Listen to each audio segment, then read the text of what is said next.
বিসমিল্লাহির রহমানির রহিম। ইতিমধ্যে আমরা যে ক্লাসটি নিয়ে আজকে আলোচনা করব সেটি হচ্ছে এইচএসসি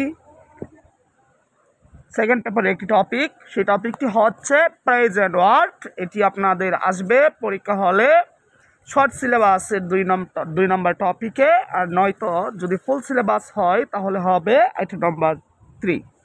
তাহলে দেখেন, আমরা এত কথা না বাড়িয়ে আমরা সরাসরি ক্লাসের মধ্যে চলে যাচ্ছি। রুল নাম্বার 1 হচ্ছে অজব্রন। এই রোলটা আসবেই। এখানে অজব্রনের জায়গায় আপনার বি বর্ণ থাকতে পারে। অজব্রন শব্দের অর্থ হচ্ছে জন্মগ্রহণ করা অর্থে। এখানে কাদের জন্মগ্রহণ করা? মনীষীদের। শুধু মনীষী না, একটি দেশ কত সালে স্বাধীন হয়েছিল এইখানে ওই কথাটাও আসতে পারে, যে বাংলাদেশ কত সালে স্বাধীন হয়েছিল, এরকম একটা দেশ, একটা একটা মানুষ, একটা তো দেখেন, সব থেকে বেশি কোয়েশ্চেন আসে মনীষীদের নাম, মনীষীদের জন্মস্থান, মনীষীদের ইয়ার, মনীষীদের প্লেস, মনীষীদের টাইম ইত্যাদি উল্লেখ থাকলে আপনার অজব্রন ব্যবহার করা হবে। যেমন Shakespeare dash on 23 April 1564 England.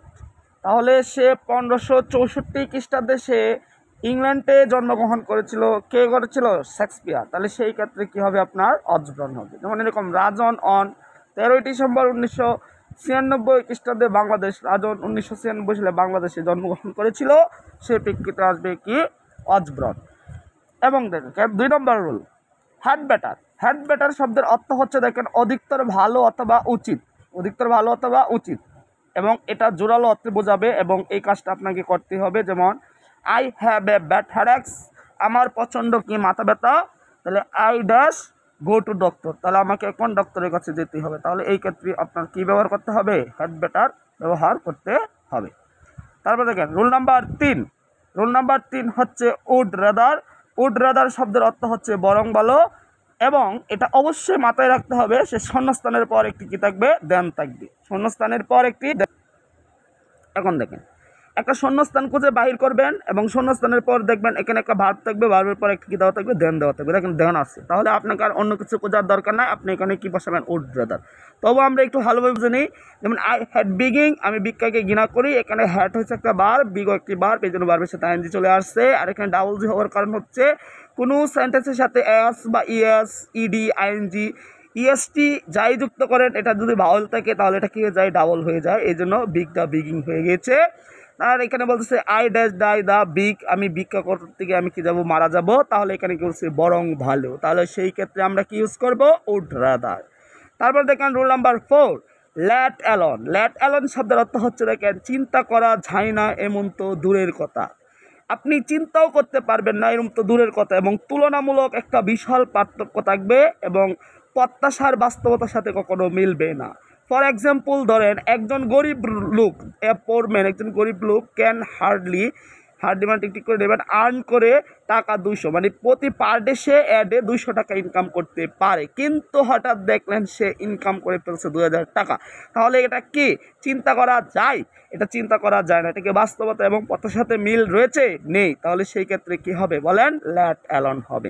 এবং ধরেন একটা ছাত্র কোনো সময় সে পড়তে বসে না, কিন্তু সে জিপিএ 5 পেল, তাহলে এটা চিন্তা করা যায়? তাহলে সেই ক্ষেত্রে কি হবে? সেই ক্ষেত্রে হবে ল্যাট অ্যালন। দেখেন হ্যাভ টু, হ্যাজ টু, এটা যদি পান তাহলে এটার অর্থ হচ্ছে করতেই হবে। প্রচুর পরিমাণে কোয়েশনটা আসে, বারবার আসে, একটু পড়ে নেবেন। দেখেন এখানে আসি, আপনি কখন হ্যাভ টু বসাবেন? যেমন আই, উই, ইউ, দে, এবং প্লোরাল নাউন যদি থাকে তাহলে আপনি কি বসাবেন? Have to. এবং দেখেন হি, শি, ইট এবং সিঙ্গুলার নাউন থাকলে আপনি বসাবেন কি? Has to. তাহলে দেখেন ফর এক্সাম্পল বুঝি, মাই কলেজ ই হবে এখানে, my college is far way from my home, আমার কলেজ হচ্ছে আমার বাড়ির পাশে। I dash walk a long way to go there everyday, প্রতিদিন আমাকে কলেজে হেঁটে হেঁটে যেতে হয়। তাহলে এটা হচ্ছে কি করতে হবে? তাহলে করতে হবে ক্ষেত্রে অবশ্যই আমরা জানি কি ইউজ করতে হবে ক্ষেত্রে হ্যাভ টু অথবা হ্যাজ টু। তাহলে এখানে দেখেন সাবজেক্ট হিসেবে আই, তাহলে সাবজেক্ট হিসেবে যদি দেখে আই, তাহলে বসাবেন কি? Have to. দেখেন 2 নম্বর rule, Rajan is the first boy in our class, Rajan হচ্ছে ক্লাসের ফার্স্ট বয়।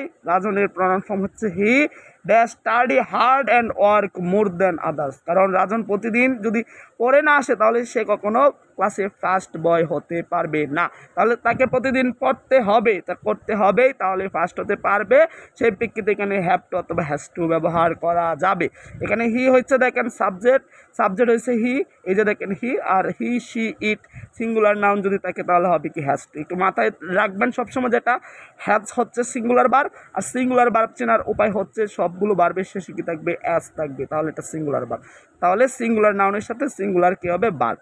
আর হ্যাভ হচ্ছে প্লোরাল, তাহলে ভার্ব যদি হয়, নাউন যদি হয় প্লোরাল, তাহলে কি আপনার হ্যাভ টু বসাতে পারবেন। যাই রুল নাম্বার 6, হট ইফ। দেখেন হট ইফ কখন বসাবেন, যদি এমন হয় বা হতো এবং ভয় ভয় কাজ করবে শেষে একটি প্রশ্নবোধক চিহ্ন থাকবে।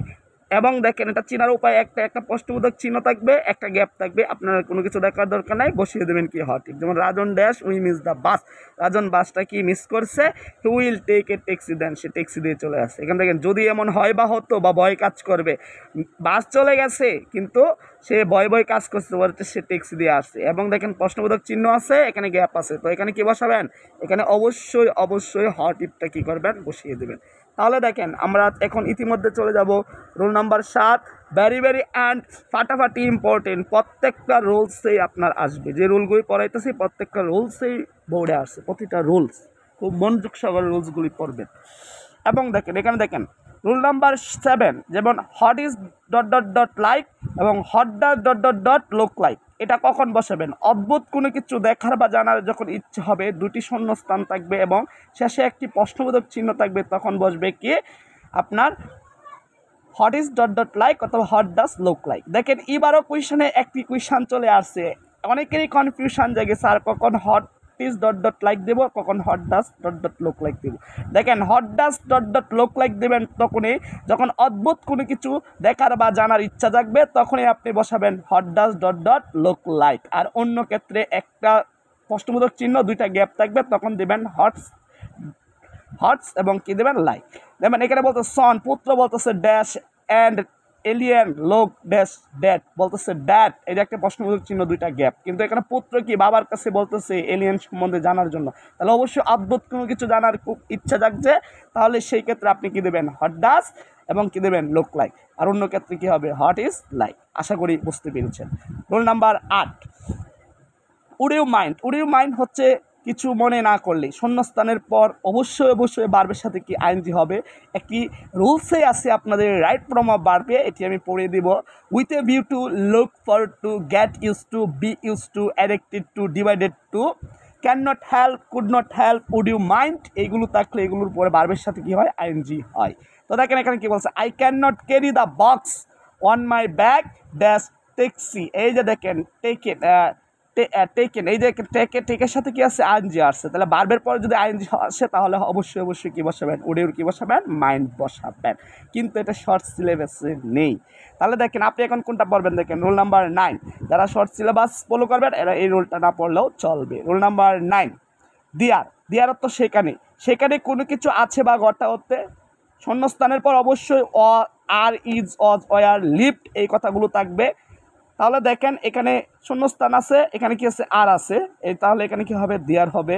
এবং সেখানে কোনো কিছু থাকতে হবে, থাকা অবস্থায় বুঝতে হবে। দেখবেন কোনো কিছু আছে বা ঘটা হতে বুঝতে হবে, যেমন are many nice hotel in the Cox's Bazar. তার মানে কি কক্সবাজারের হোটেলগুলো দেখতে ওয়াও নাকি, তাহলে কক্সবাজারের হোটেলগুলোই ওয়াও, তাহলে এখানে কি হবে, দেয়ার হবে। দেখেন ইট প্রচুর পরিমাণে আসে, ইহা সামনে বা কাছাকাছি কিছু বোঝাবে, শূন্যস্থানের পর ইজ, অজ অথবা হ্যাজ থাকবে।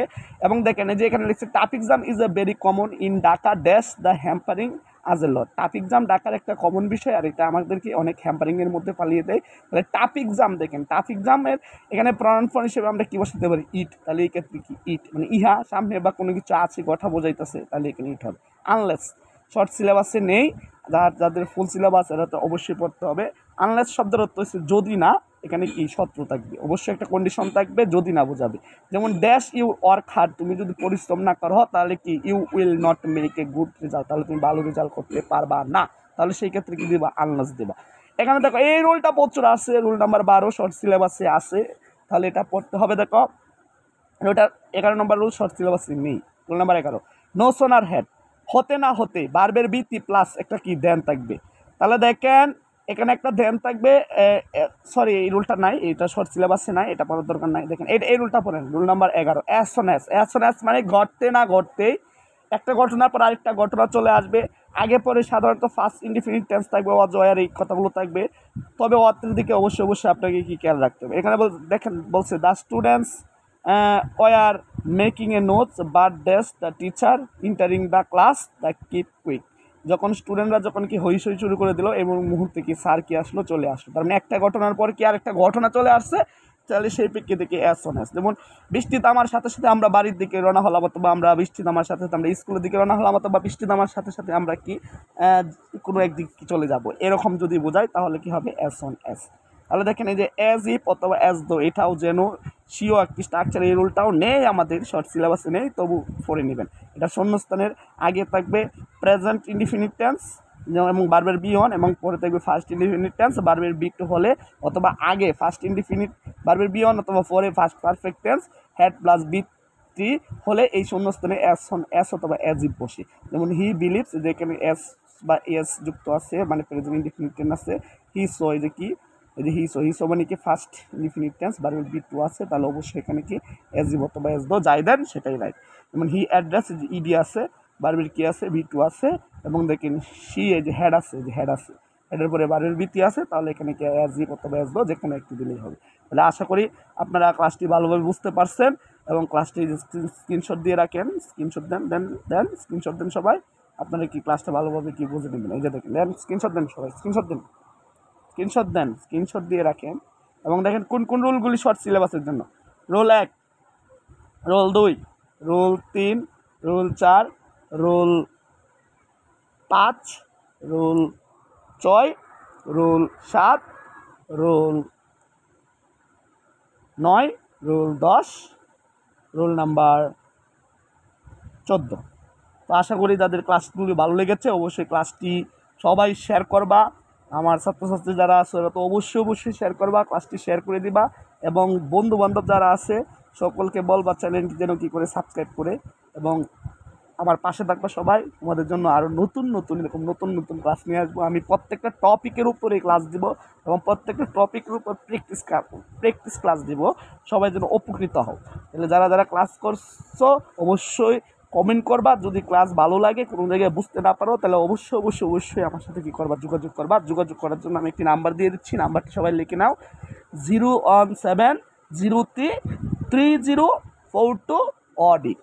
তাহলে আমরা যারা সকলে এইচএসসিয়ান পরীক্ষার্থী আছি সকলে যেন ভালো থাকি সেই কামনাই করি, এবং ভালো একটি ফলাফল অর্জন করো, ভালো একটি রেজাল্ট অর্জন করো, বাবা মায়ের স্বপ্ন কী করো সফল করো, এবং তোমার নিজের স্বপ্ন সফল করো, সেই কামনা রেখেই আজকের ক্লাস এখানে সমাপ্ত ঘোষণা করলাম। আসসালামু আলাইকুম ওয়া রাহমাতুল্লাহি ওয়া বারাকাতুহু। সকলেই ভালো থাকবেন।